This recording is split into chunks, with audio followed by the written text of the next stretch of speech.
My son's wife called me the maid.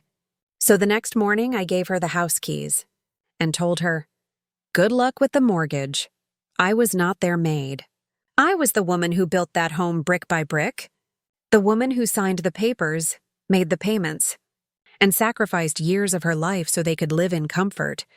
Yet in one cruel moment, she laughed and stripped me of every ounce of dignity, while my own son sat there. Silent that night, I did not shout. I did not beg. I did not even defend myself.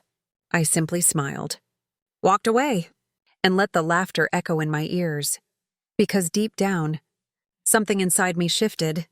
Betrayal does not always spark rage. Sometimes it awakens clarity, and clarity is far more dangerous. They thought I would stay quiet forever.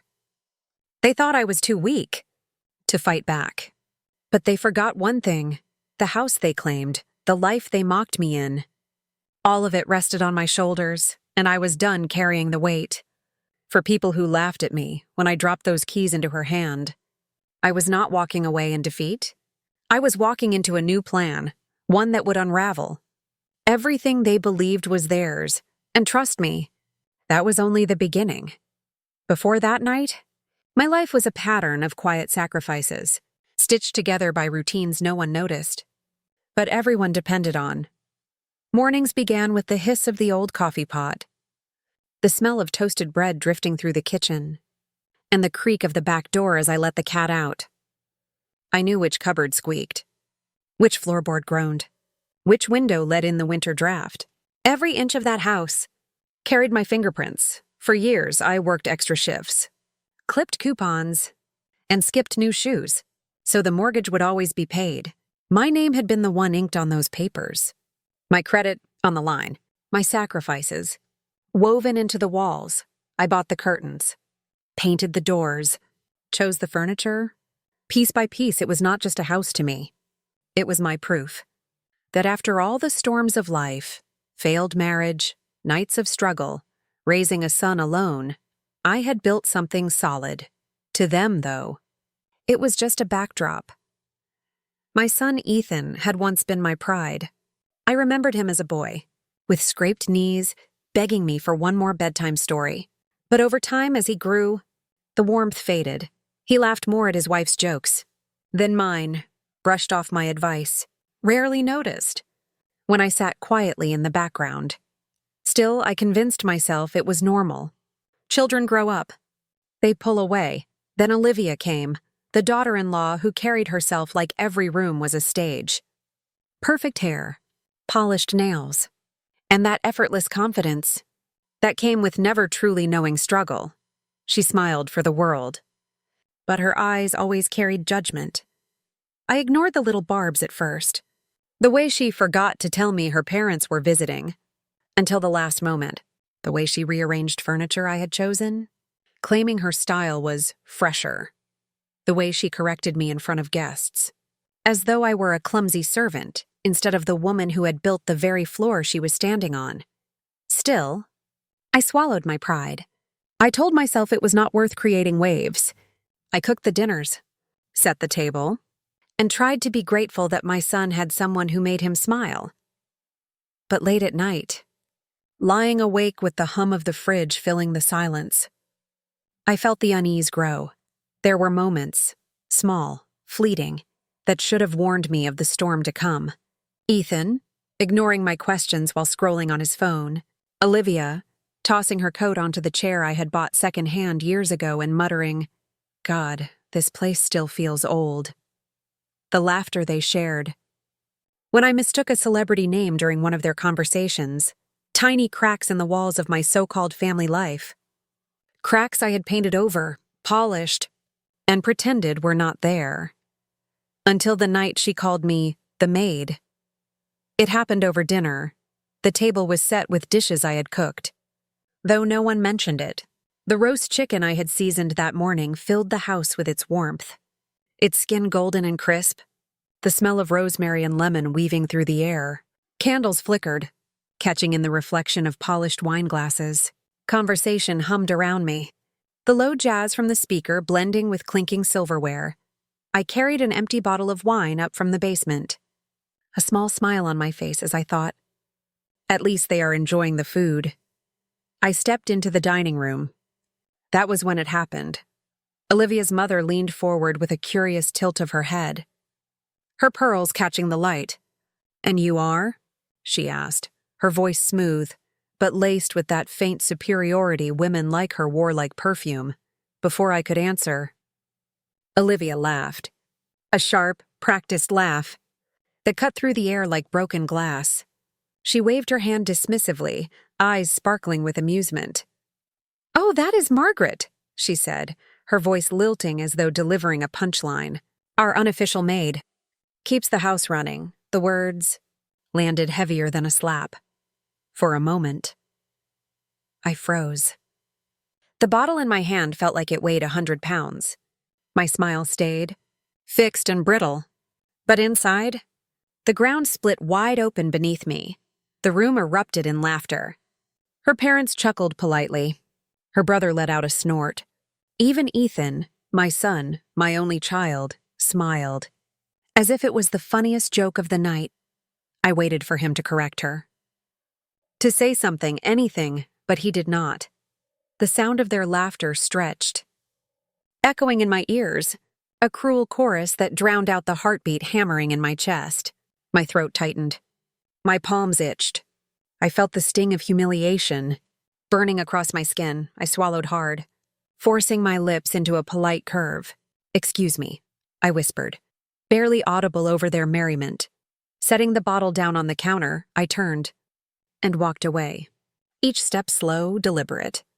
Though my legs trembled beneath me, the clatter of forks, the muted giggles, the casual continuation of their dinner, followed me down the hall. Not one of them stopped me. Not even Ethan. I closed my bedroom door gently, the faint hum of jazz still leaking through the walls. My knees buckled, and I sat on the edge of my bed, staring at the door I had painted myself years ago. My vision blurred, but no tears came, just the crushing weight of betrayal pressing into my chest. I thought of the years I had spent sacrificing for that boy, raising him alone after his father left, working late shifts so he could attend school trips, signing mortgage papers when neither he nor Olivia could afford a dime.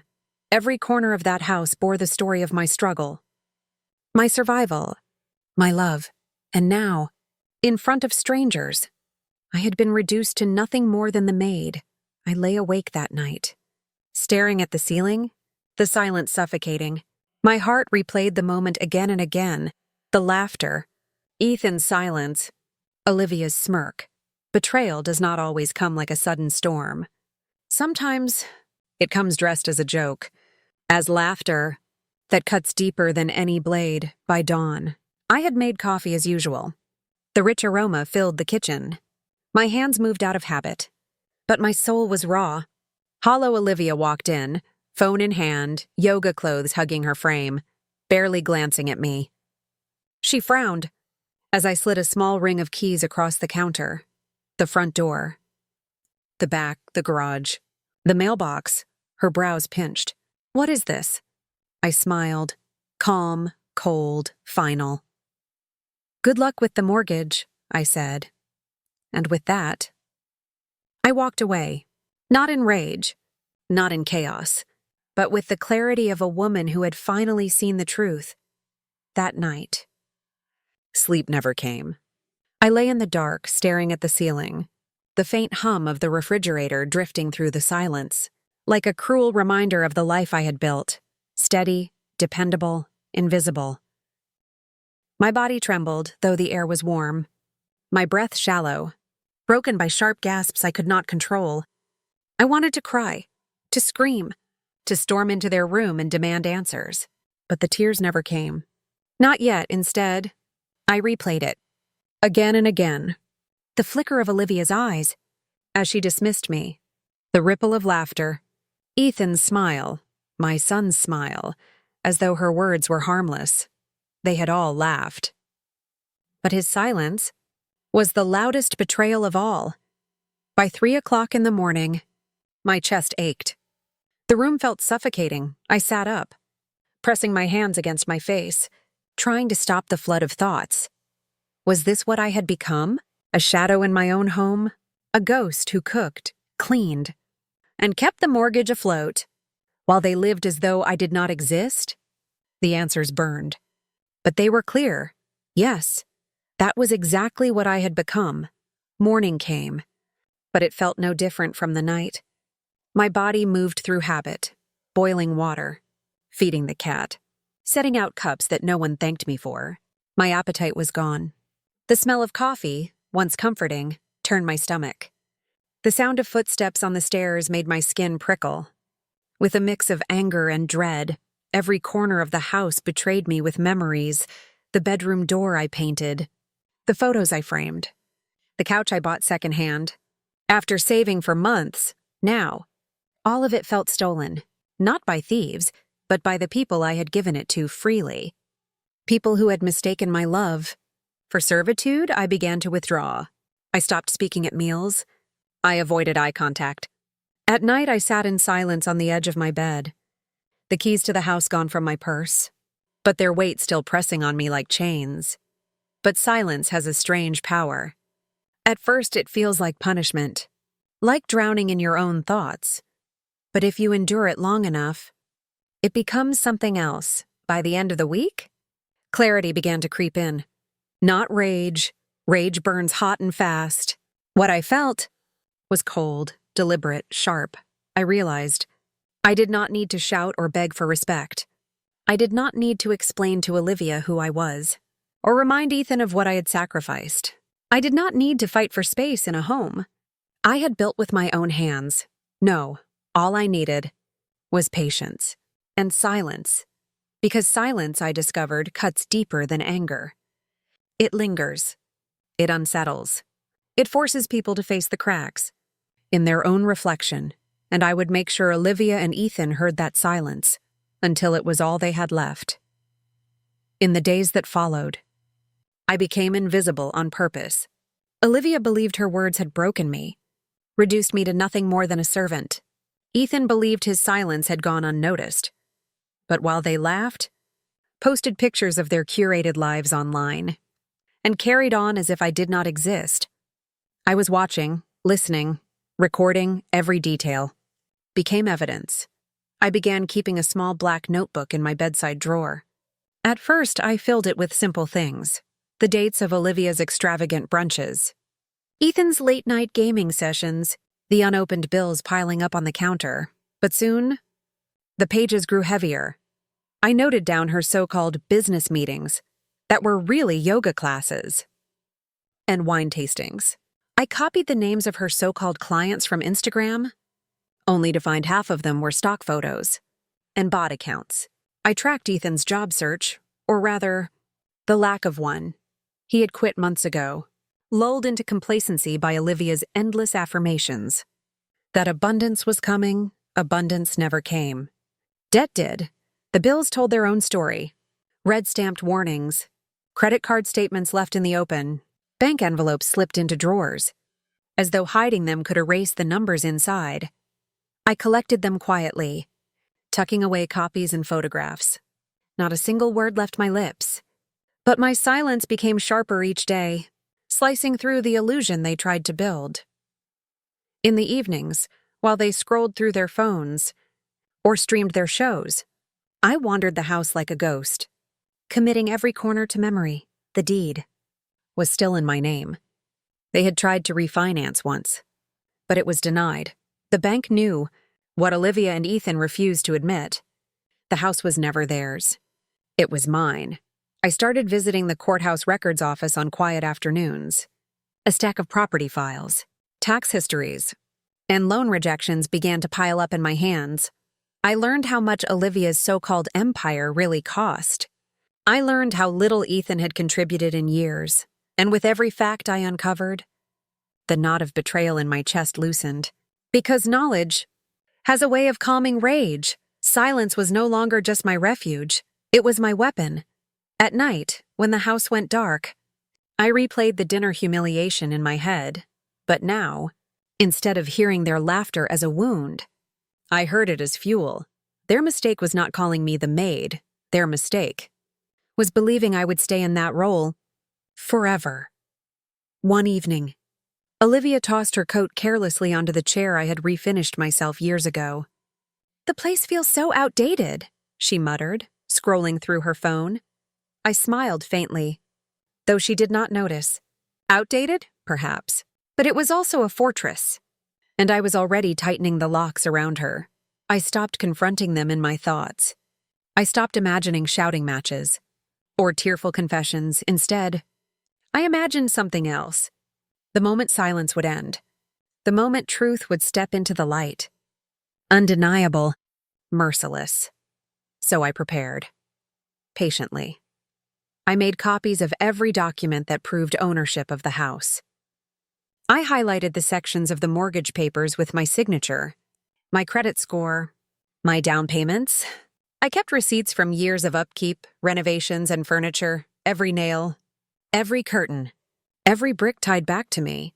I even gathered photographs, pictures of me painting the doors, Ethan as a boy standing proudly in the front yard, me holding the keys on the day I first signed. Proof, not for strangers, but for myself. That I had not imagined this life, that I had built it, that I had earned it, and through it all, I remained silent. Olivia mistook my quietness for defeat. Ethan mistook my distance for surrender. Neither realized. I was building something far stronger than anger. I was building inevitability. The storm was coming, not in shouts, not in chaos, but in silence sharp enough to cut, and I would let it fall. When they least expected it. It happened on a Sunday. Olivia had arranged a family dinner, her idea of unity. Her stage to show off. The dining room gleamed under the chandelier, crystal glasses lined up like soldiers, plates set with gold-trimmed edges. Olivia swept about in a silk dress, laughing too loudly, her voice bouncing across the walls as if the house itself belonged to her. Ethan trailed behind, tired, distracted, pretending not to notice the bills piling up on the counter. I sat quietly at the far end of the table, pearls at my throat, my hands folded neatly in my lap. To them, I was decoration, the woman who faded into the background. But that night, the background was about to take center stage. The evening unfolded with the usual performance.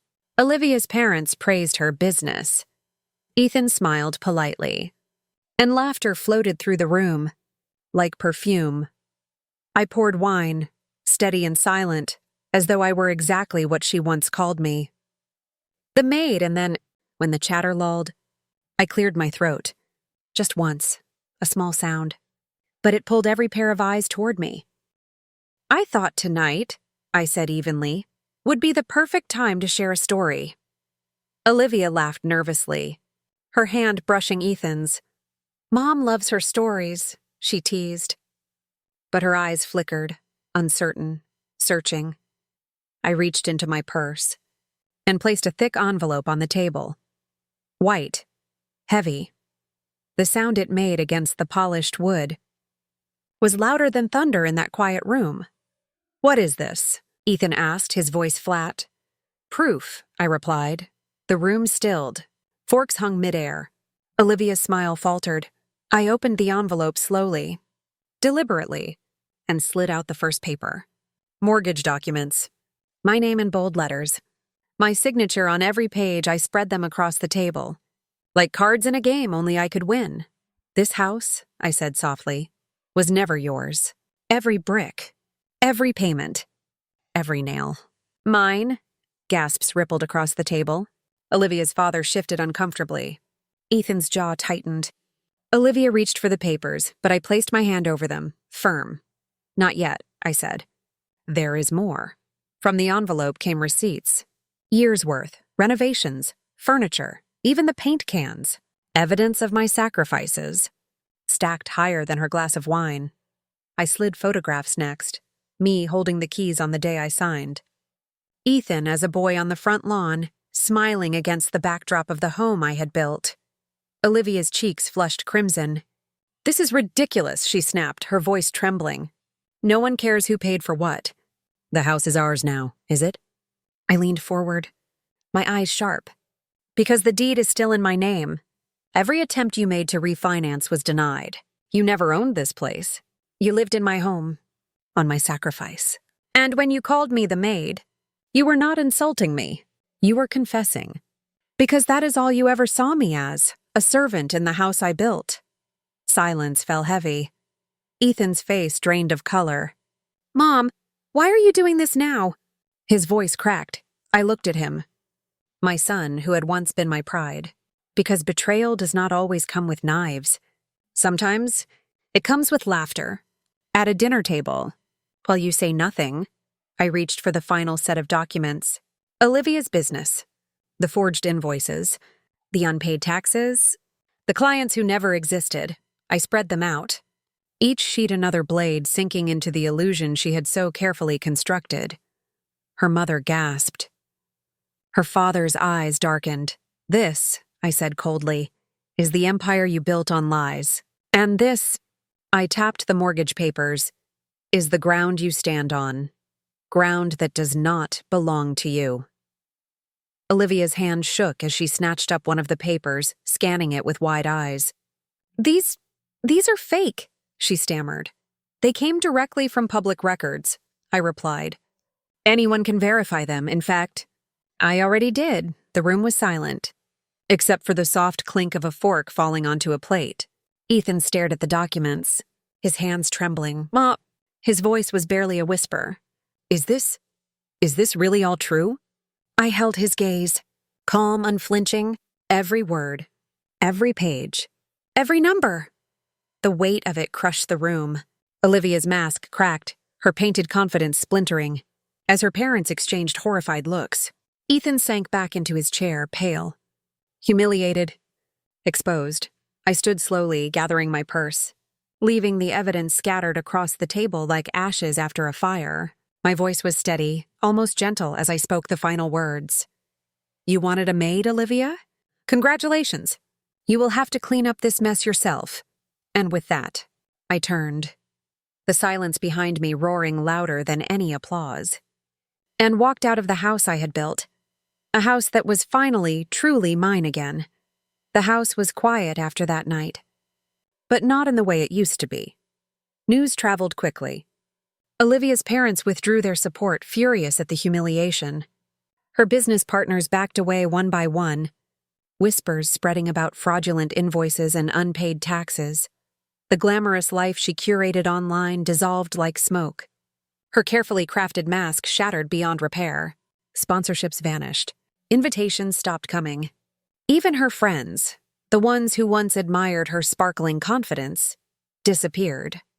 No one stands too close to a crumbling empire. Ethan tried to hold it together, but I saw it in his eyes. The last time I passed him in town, his shoulders slumped, his hair unkempt, his smile. And without Olivia's illusion propping him up, he was simply a man with no job, no stability, and no home. He had grown so used to leaning on me, and when the ground shifted, he fell. I did not gloat. I did not celebrate. That is the thing about true revenge. It does not need fireworks. It does not scream, it simply waits. Until the truth speaks for itself. And when it does, it is deafening. For me, the silence was no longer suffocating. It was peaceful. I no longer moved like a ghost in my own life. I moved with purpose. Each step lighter, each breath freer. On the final day, I walked through the house one last time. My fingers brushed over the banister I had polished, the walls I had painted, the windows I had washed so many times. It did not feel heavy anymore. It did not feel like a prison. It felt like proof that I had given everything. And when they tried to take it from me, I found the strength to take it back. I closed the front door gently, not with anger, but with certainty. In my hand, the keys no longer felt like chains. They felt like freedom. That evening, I brewed a cup of tea in my small apartment. Steam curling into the air. I sat by the window, lifted the cup slowly, and smiled, because some endings do not need applause. They only need peace. Revenge is often imagined as fire, loud, violent, consuming. But I learned that real revenge does not always roar. Sometimes, it is quiet. Sometimes, it is simply the truth laid bare for everyone to see. I did not scream at Olivia. I did not beg Ethan to understand. I did not throw things or burn bridges. I let the evidence speak, and it was louder than any anger I could have unleashed.